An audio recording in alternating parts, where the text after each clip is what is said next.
Ven, Espíritu Santo, llena los corazones de tus fieles y enciende en ellos el fuego de tu amor.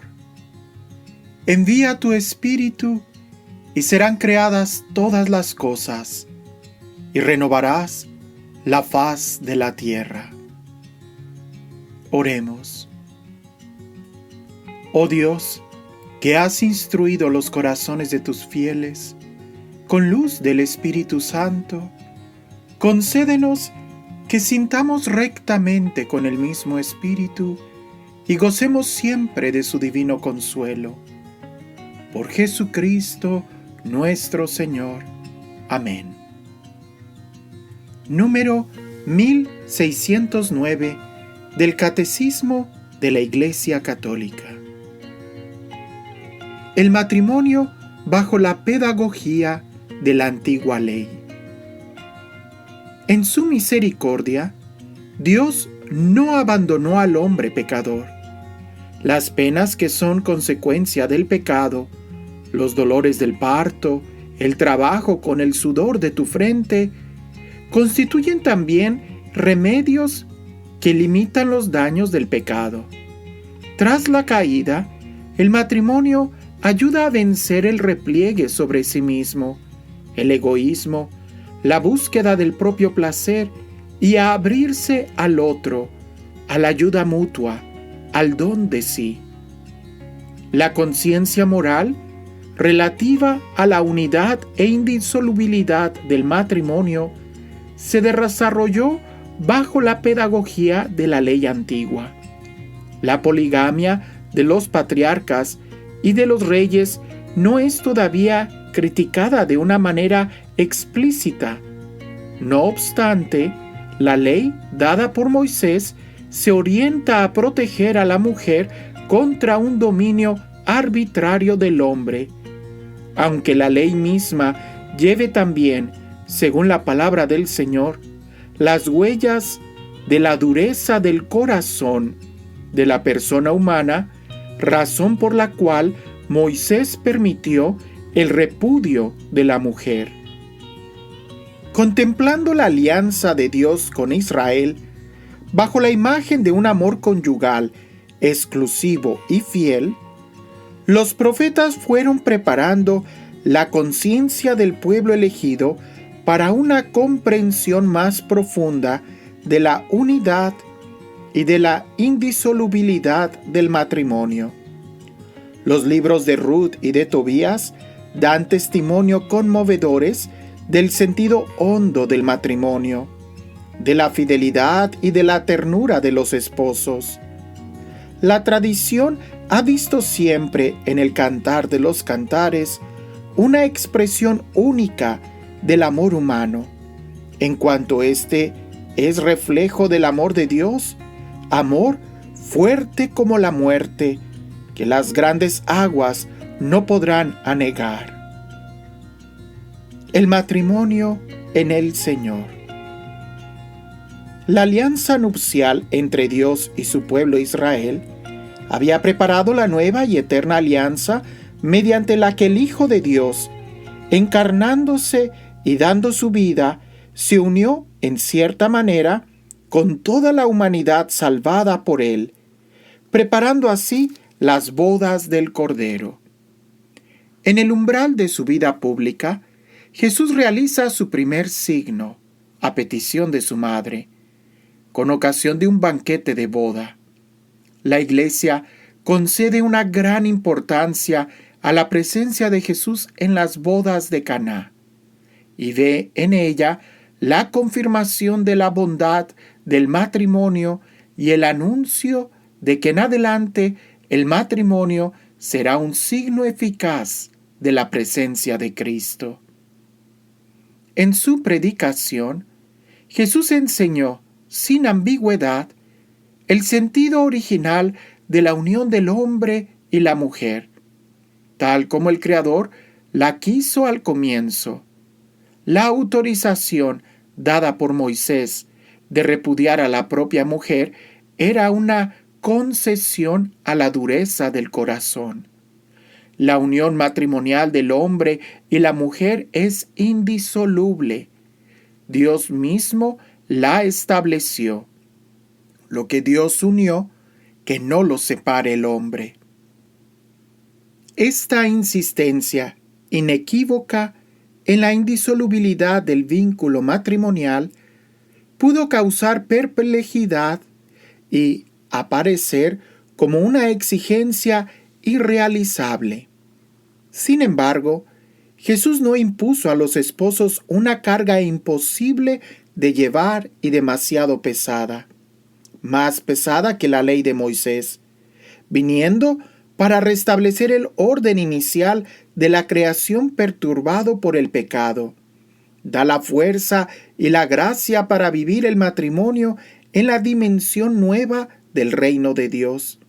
Siguiendo a Cristo, renunciando a sí mismos, tomando sobre sí sus cruces, los esposos podrán comprender el sentido original del matrimonio y vivirlo con la ayuda de Cristo. Esta gracia del matrimonio cristiano es un fruto de la cruz de Cristo, fuente de toda la vida cristiana. Es lo que el apóstol Pablo da a entender diciendo: maridos, amad a vuestras mujeres como Cristo amó a la iglesia y se entregó a sí mismo por ella para santificarla. Y añadiendo enseguida: por eso dejará el hombre a su padre y a su madre, y se unirá a su mujer, y los dos se harán una sola carne. Gran misterio es este, y lo digo respecto a Cristo y a la iglesia.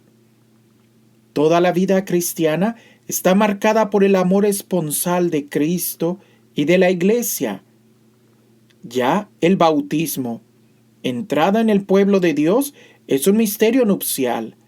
Es, por así decirlo, como el baño de bodas, que precede al banquete de bodas, la Eucaristía. El matrimonio cristiano viene a ser, por su parte, signo eficaz, sacramento de la alianza de Cristo y de la Iglesia. Puesto que es signo y comunicación de la gracia, el matrimonio entre bautizados es un verdadero sacramento de la nueva alianza. Es importante que podamos ver esto que acabamos de leer en este desarrollo histórico del matrimonio. Aunque nosotros leamos en la Biblia, sobre todo en los primeros libros, ¿verdad?, que los patriarcas tenían muchas mujeres, poco a poco se fue prefigurando y viendo de una manera más y más clara precisamente la unión, pudiéramos decir, íntima y exclusiva entre un hombre y una mujer. De tal manera que los profetas precisamente usaban esa imagen para hablar de esa relación personal que Dios busca con su pueblo. Entonces, se va viendo como el desarrollo o el crecimiento de esta relación, de este sacramento, de la voluntad de Dios, va tomando sobre la figura del matrimonio. Ahora, si alguien dice en este momento, porque dada la cultura que estamos viviendo y en algunas regiones especialmente, es difícil, muy difícil, ¿verdad?, que encontrar personas que vivan plenamente su matrimonio. No estoy generalizando, estoy hablando de un tiempo y de un lugar específico. Ha habido parejas que han venido conmigo, no les estoy mintiendo, en donde me han dicho: padre, quiero casarme con fulano de tal, yo ya llevo 7 matrimonios y él 5. Pues la pregunta es ¿cómo? O sea, ¿cómo? ¿Verdad? Alguien me pudiera decir, y no quiero dar una homilía sobre el matrimonio, sino más bien que vayamos entendiendo cuál es el plan de Dios, ¿verdad? Es amar a la pareja como Cristo nos amó, como Cristo se entregó a nosotros, y en ese sentido, Cristo no nos amó por un momento y no se entregó un solo momento, sino que se entregó completamente cada momento de su vida y lo sigue haciendo. Dios se sigue dando a nosotros. El problema es de que a veces pensamos que el matrimonio es únicamente una celebración litúrgica donde en ese momento se entregan, se prometen amor, pero al día siguiente ya ni se hablan. No, no es así. Es todo un estado de vida donde hay que seguir entregándose, donde hay que seguir amando, donde hay que seguir renovando esos votos. Creo que ahí es donde hay un gran problema. Y por eso, cuando le preguntan a Jesús que si es posible el divorcio, no. O sea, la pregunta ¿es posible que abandones el proyecto de vida? ¿Es posible que abandones tus ilusiones, tu vida misma, tu felicidad? La respuesta que Moisés había dado era por la dureza del corazón. Y hoy pudiéramos decir lo mismo. ¿Por qué dejaste que se endureciera tu corazón? ¿Por qué dejaste que el pecado reinara en sus vidas en lugar del amor? Jesús, cuando nos pide o entrega este matrimonio, este sacramento, haciéndolo estable, ¿verdad?, entre el hombre y la mujer, y no da cabida a un divorcio, no es dándonos una carga imposible de llevar, no, sí se puede llevar, y sí hay muchas parejas que dan testimonio. Aunque cada vez parece que van siendo menos, sí lo hay y sí es posible, pero para eso hay que vivir en el amor. Y esto solamente lo podemos entender cuando hemos tenido un encuentro con el Señor, cuando hemos experimentado lo que es el verdadero amor.